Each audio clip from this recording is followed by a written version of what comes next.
Narito na ang mga malalaking balitang Central Luzon ngayong araw.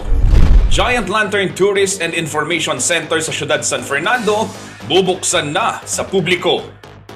Oversight Power, Economic Policies, tututukan daw ni dating Pangulong Gloria Macapagal Arroyo sa kanyang pagbabalik Kongreso. Pag-aangat ng kabuhayan ng mga guro, prioridad daw ni Vice President-elect Sara Duterte pagkaupo sa Department of Education.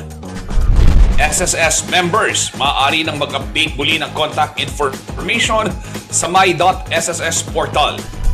At samot-saring aktibidad pwede nang ma-enjoy sa New Clark City tuwing weekend.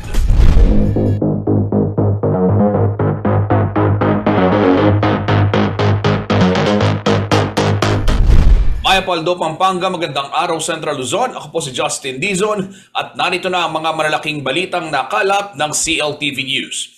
Ang oversight power ng Kongreso at pagbabalangkas ng mga batas na may kaugnayan sa economic policies ng bansa ang tututukan umano ni Pampanga 2nd District Representative-elect Gloria Macapagal Arroyo sa papasok na 19th Congress. Tiwala raw ang dating Pangulo sa pagpili ni President-elect Ferdinand Marcos Jr. sa economic managers ng kanyang gabinete at isa sa mga pinuri nito ay ang pagkakaluklok bilang Finance Secretary ni Bangko Sentral ng Pilipinas Governor Benjamin Diokno na isa umanong magaling na ekonomista. Narito ang report.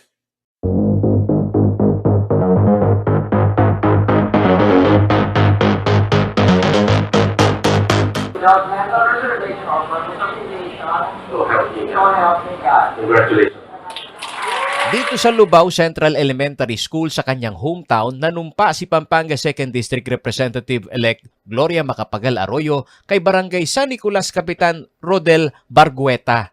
Special guest si Vice President-elect Sara Duterte na bago ang seremonya ay nagpasalamat pa sa mga kabalin na nagpakita ng suporta sa kanyang kandidatura. Papasalamat sa inyong lahat dahil sa pamamagitan po ng OTE na ito ay nabigyan po ako ng pagkakataon na personal po magpasalamat sa inyong lahat sa tulong ninyo sa akin noong kampanya at noong eleksyon. Hayag sa publiko ang pinagsamahan ni CGMA at ng presidential daughter. Bago pa maiporma ang unit team o tambalang BBM at Sara Duterte, malaki na ang papel na ginampanan ng Davao City Mayor at pinuno noon ng partido ng Hugpong ng Pagbabago para mailuklok bilang House Speaker si Arroyo. At sa kanyang pagbabalik sa Kongreso, kabilang daw sa mga tututukan ni Arroyo ang pagbabalangkas ng mga batas na may kaugnayan sa economic policies ng pamahalaan at ang oversight powers ng Kongreso. Siyempre, we will file the bills he wants to file.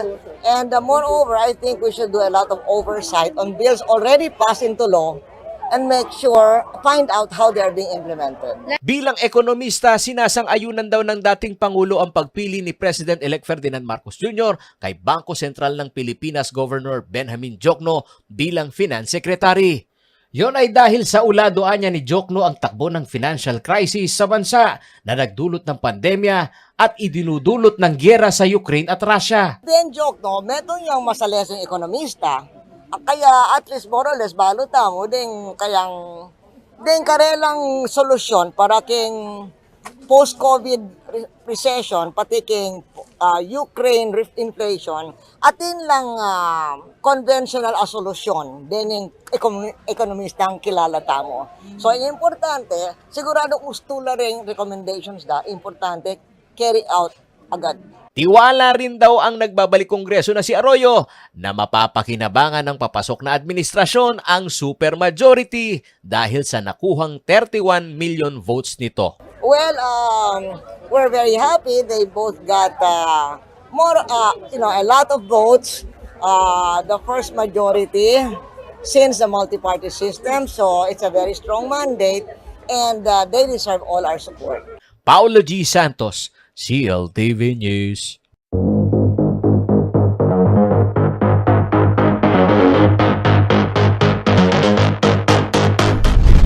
Mabatid po sa lahat ng SSS member, pwede nang mag-update muli ng inyong contact information nang hindi na nagtutungo sa mismong branch ng Social Security System. Bumisita lamang ho sa my.sss portal para sa mabilis umanong transaksyon at pag-aayos ng datos. May karagdagang detalye si JM De Jesus.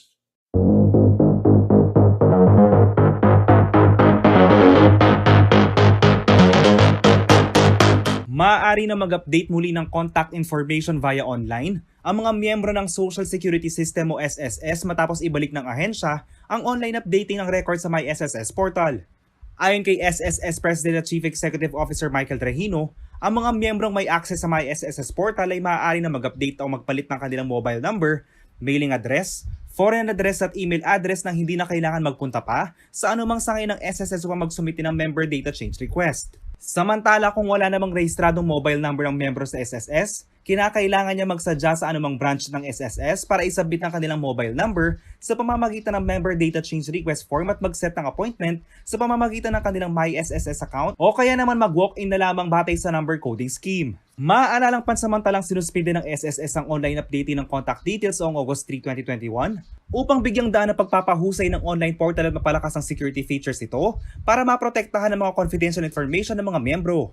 Ibinalik ang online updating ng contact details sa mga miyembro upang mabigyan sila ng mas maginhawa at mas ligtas na paraan para mag-update ng kanilang SSS records. Malaking tulong naman ito sa mga miyembro ng SSS tulad ni Emilio Canilao, 37 years old na food delivery driver dahil hindi na niya kailangan pang magpagod at pumila para lang ma-update ang kanilang contact details. Maganda yun kasi mas accessible. Kunyari kung may ginagawa kang trabaho, pwede mo na siyang gawin kahit nasa work ka. Kasi gagamitin mo lang yung cellphone mo, work ka na, tapos parang multitasking yung ano. Mas convinced ako sa ganun na lang. Kasi kaysa pupunta ka ba doon sa mamasahe ka pa, tapos yung time mo, sayang, imbis na makapagtrabaho ka. Kaya mas okay ako doon sa pinalik yung online. Para kay JP Bonanadi mula sa Santa Ana, Pampanga, na higit 5 taon ng miyembro ng SSS, ang pagpunta sa mismong branch ng SSS ay ubos oras at kung minsan ay mahaba ang pila. Matagal siya kasi pipila ka pa. Minsan maraming tao. Imbis na agad ka matatapos, hindi ka matatapos agad. Para naman kay Rosel Joy Mendoza na taga Mexico, Pampanga, ito ay paraan na din umano upang makaiwas sa madaming tao dahil nasa gitna pa din tayo ng COVID-19 pandemic. Para iwas nga po sa mga if ever may nakasalamuha po tayong nagka-COVID, gano'n. Para yung na lang po, parang self-protect na lang po sa sarili. Samantala, hinimok rin ni Regino ang lahat ng miyembro na siguraduhin ibigay ang updated na contact information dahil dito ipapadala ng SSS ang mga anumang mensahe at updates mula sa ahensya. JM De Jesus, CLTV News.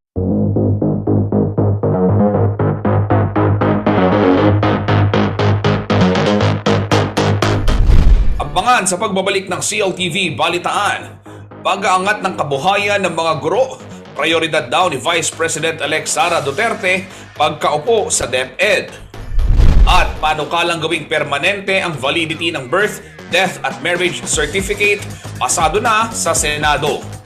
Manatiling nakatutok para sa iba pang mga nangungunang balita ngayong araw.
Nagbabalik po ang CLTV Balitaan.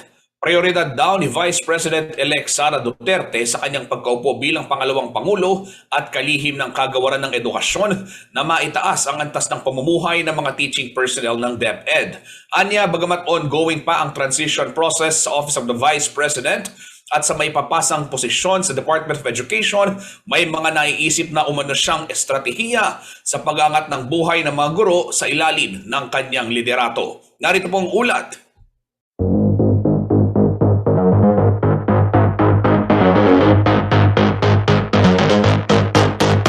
Matyagang pumila para makapag-selfie ang guro na si Miss Eva Sagat dito sa Lubao Central Elementary School nang dumating ang incoming DepEd Secretary na si Vice President-elect Inday Sara Duterte May 26 araw ng Huwebes.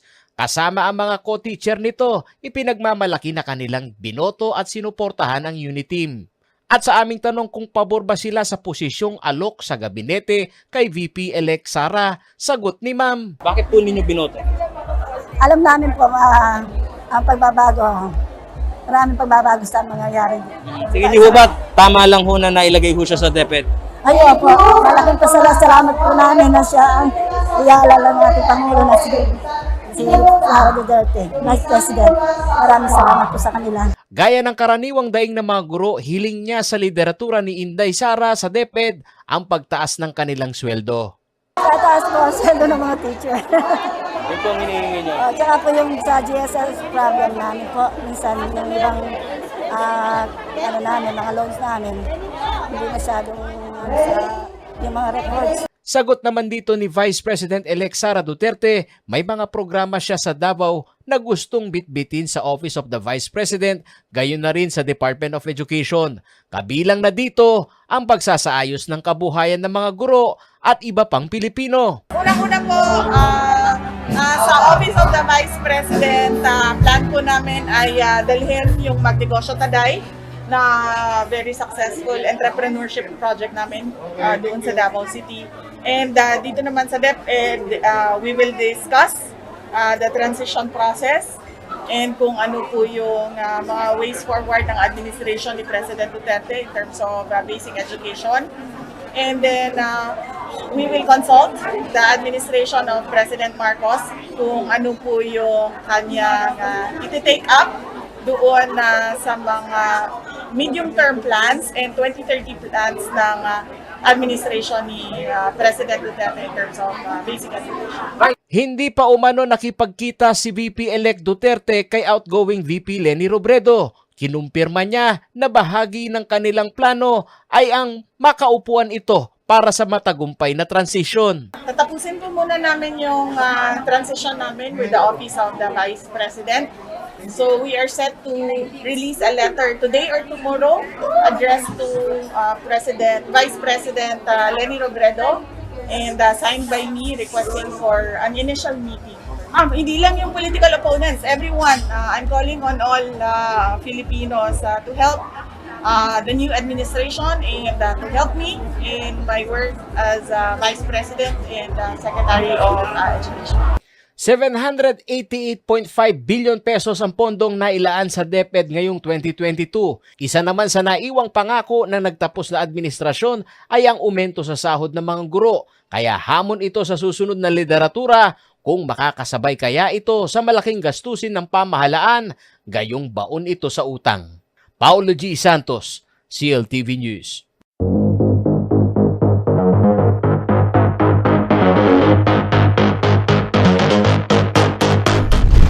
Sa ibang balita, pasado na ho sa ikatlo at pinal na pagbasa ang Senate Bill 2450 na naglalayong gawing lifetime ang validity ng ilang dokumento mula sa Philippine Statistics Authority gaya ho ng birth certificate. Ikinatuwa naman ng ilan sa ating mga kabalen sa Pampanga ang naturang development at umaasa sila na magtutuloy-tuloy na maipasa ito bilang isang ganap na batas. Nagbabalik si JM De Jesus.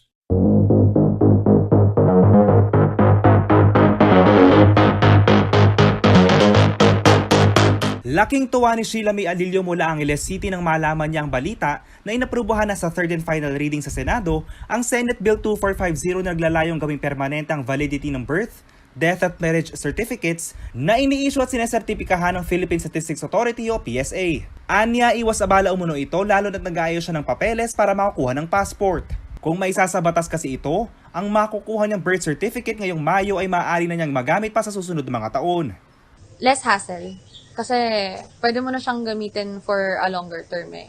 Unlike dun sa NSO na pinalitan ngayon na parang kumbaga considered as expired na siya, hindi na siya tatanggapin ng ibang agency. So it's much better na mas longer term magagamit yung bagong kukunin na birth certificate.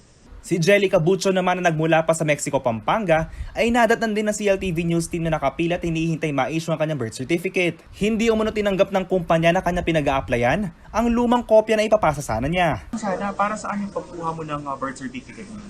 Gagamitin ko po sa pag-apply ng trabaho.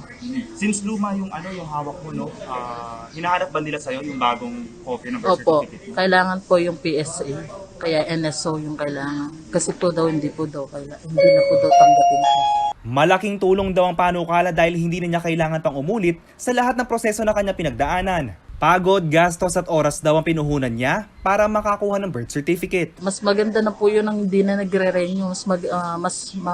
Madali po sa atin kung yung nakuha po natin ngayon ay lifetime po na po natin magagamit. Hindi na po kailangan natin yung mare-renew pa, panibagong pagod, gastos, sayang ang oras, ganun po. Ganun po sana yung mas maganda. Sa ilalim ng naturang panukala, ang nasabing mga certificate na in-issue, nilagdaan, certified o authenticated ng Philippine Statistics Authority at local civil registries ay magkakaroon ng permanent validity kahit anong petsa pa ito in-issue. Kinakailangan na itong tanggapin at kilalanin ng lahat ng opisina ng gobyerno at private transactions bilang pagkakakilanlan at legal status ng ilang Pilipinong individual. Ipinagbabawal din sa ilalim ng panukala sa lahat ng government offices, pribadong kumpanya, schools at non-government entities sa pagre-require ng bagong issue ng birth, death o marriage certificates para sa pakikipagtransaksyon sa mga naturang opisina.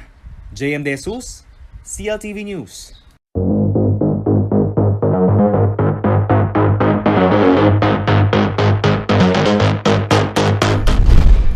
Abangan sa pagbabalik ng CLTV Balitaan. DPWH target makumpleto ang 4-kilometer bypass road sa Nueva Ecija ngayong 2022. At sustainable renewable energy isinusulong daw ni Representative Mikey Arroyo sa Kongreso. Manatiling nakatutok at magbabalik ang CLTV Balitaan.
Nagbabalik po ang CLTV Balitaan. Target daw ng Department of Public Works and Highways na makumpleto ang 4 na kilometrong bypass road sa Nueva Ecija ngayong taon. Makatutulong daw ang nasabing daan sa mga papuntahan sa Baler, Aurora. Narito pong detalye ng balitang yan.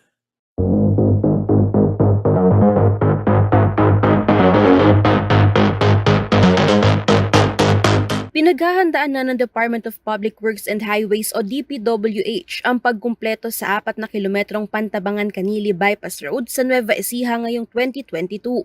Ang nasabing kalsada ay patungo ng Baler, Aurora.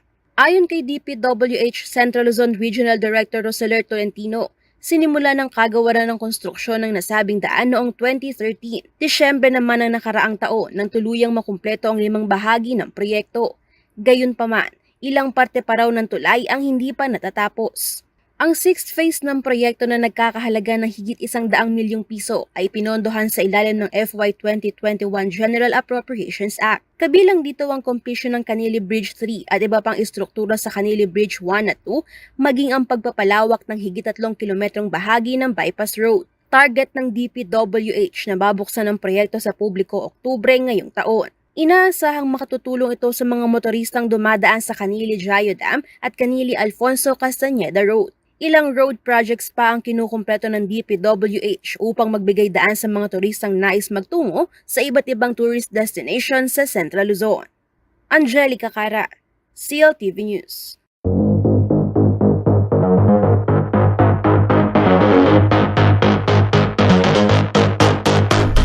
Sa ibang balita, sinang-ayunan ni Representative Mikey Arroyo ang panawagan ni President-elect Ferdinand Marcos Jr. na tutukan ang renewable energy. Aniya, kailangang bigyang konsiderasyon ang mga alternatibo dahil na rin sa daing ng taong bayan ukol ho sa presyo ng kuryente. Para sa karagdagang detalye, panoorin ho natin ang report na ito.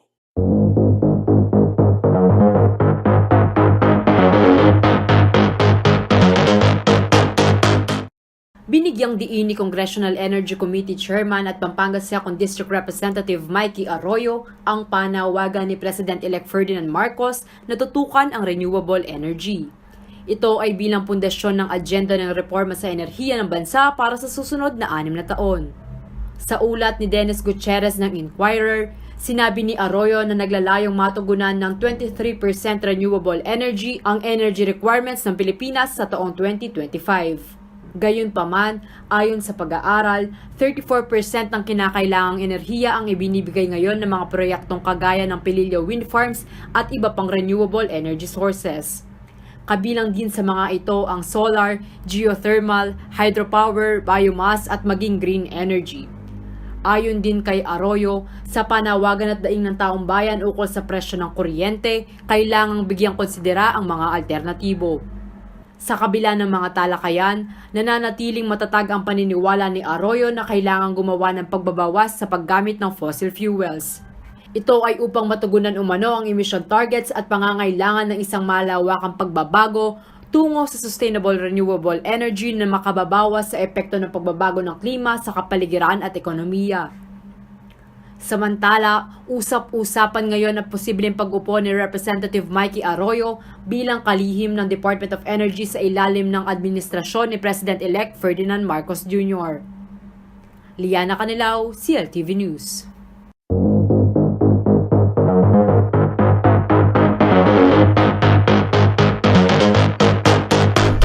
Abangan sa pagbabalik ng CLTV Balitaan. Giant Lantern Tourist and Information Center bubuksan na sa publiko.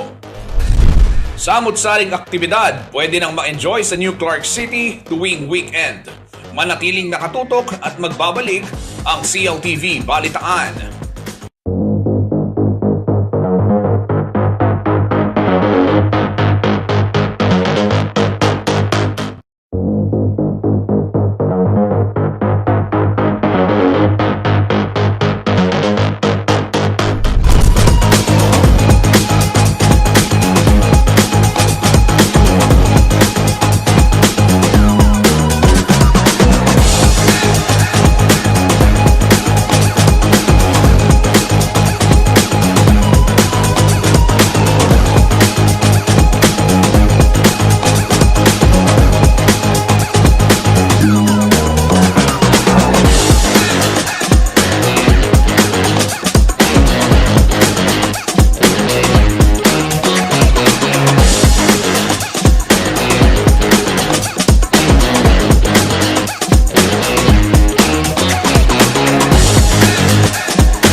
Nagbabalik po ang CLTV Balitaan. Good news ho mga kabalen, mga karehiyon, dahil bubuksan na sa publiko ang Giant Lantern Tourist and Information Center ng Ciudad San Fernando, Pampanga na matatagpuan po sa dating Paskuhan Village. Dito makikita ang isang exhibit space, museum, pasalubong shop, library, archive center at mga tanggapan ng City Tourism Office.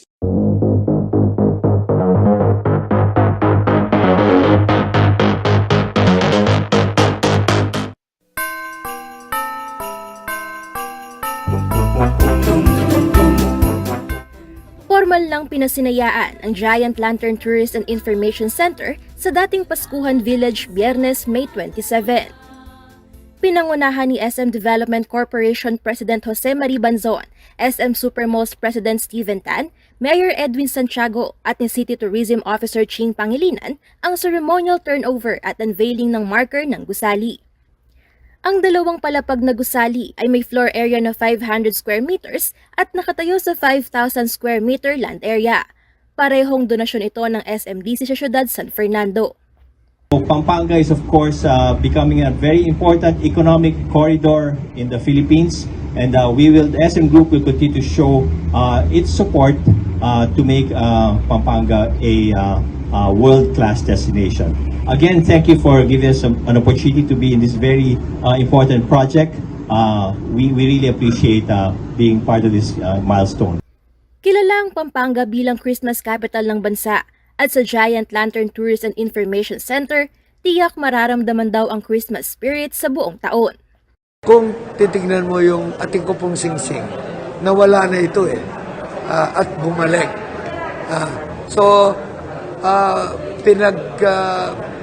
Malasakitan ng mga Fernandino ang sabi ko ang kayamanan, kaya nabalik uli ang Paskuhan sa atin na isa sa ating magiging simbolo, at ito'y pamamana pa natin sa mga susunod na henerasyon. So at least naibalik natin ang Paskuhan na magiging Tourism Information Center.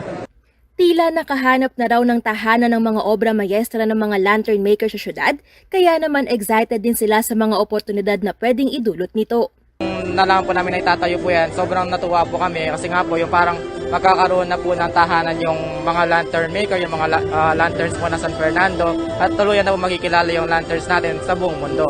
So nung pong natapos na to, tapos tinawag nga po kami. So yung nagpapatulong nga po sila mag-ayos dito, at saka yung Giant Lantern po ni Papa, dadalhin po dito. Ayun po, parang sobrang tuwa po talaga kami kasi nga po, na-fulfill na po yung pangarap ng city na kami, yun nga po, lalo na kami, binigyan na po kami tahanan kay mga lantern maker. Tsaka parang ano po sa amin, parang napakasaya po sa feeling na parang na-recognize na din po yung pagka-lantern maker namin.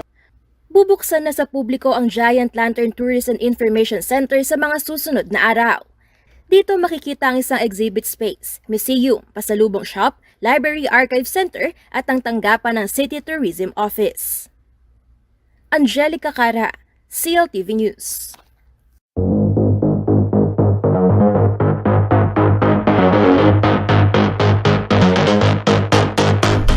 Sa ibang balita naman, matapos ang 2 taon, bukas na sa publiko ang New Clark City sa Capas Tarlac. Samot-saring aktibidad ang pwedeng ma-enjoy ng pamilya at barkada tuwing weekend sa nasabing world-class facility. Nagbabalik ho si JM De Jesus.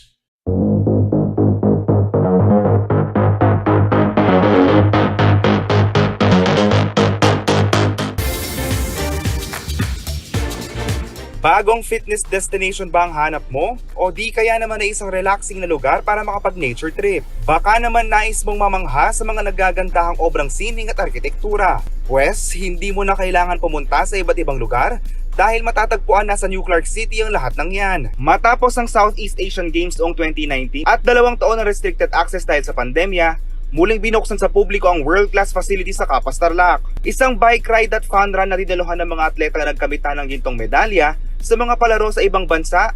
Runners at cyclists ang idinaos sa loob ng NCC nitong weekend. Nagkaroon din ng Zumba session at food fair kasabay ng pagtugtog ng mga local musicians sa Twilight Delight Concert.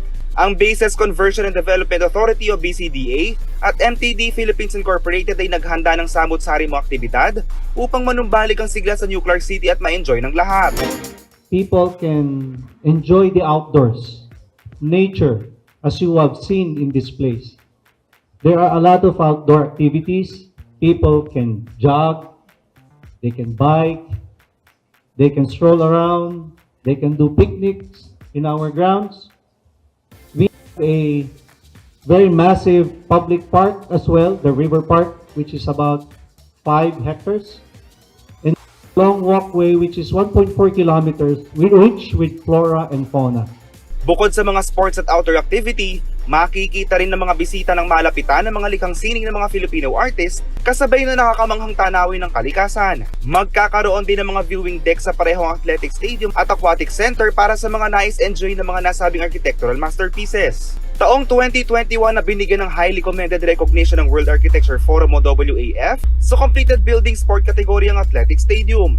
Hango sa baklad o ang hinabing fishnet ng mga lokal na mangingisda at capiz shells ang disenyo ng bubong ng aquatic center. Sa kabila ng limitadong paggamit ito sa nakalipas na 2 taon, matapos gawing isolation facility, tiniyak ng BCDA na ang mga pasilidad sa New Clark City ay well-maintained.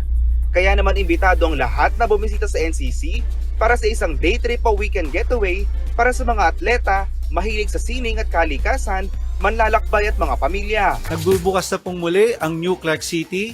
Mga kabalen, mga kababayan, makisama, pumasyal po kayo dito at tayo po'y magsaya. Andito na po ang New Clark City at bukas na pong muli. JM De Jesus, CLTV News.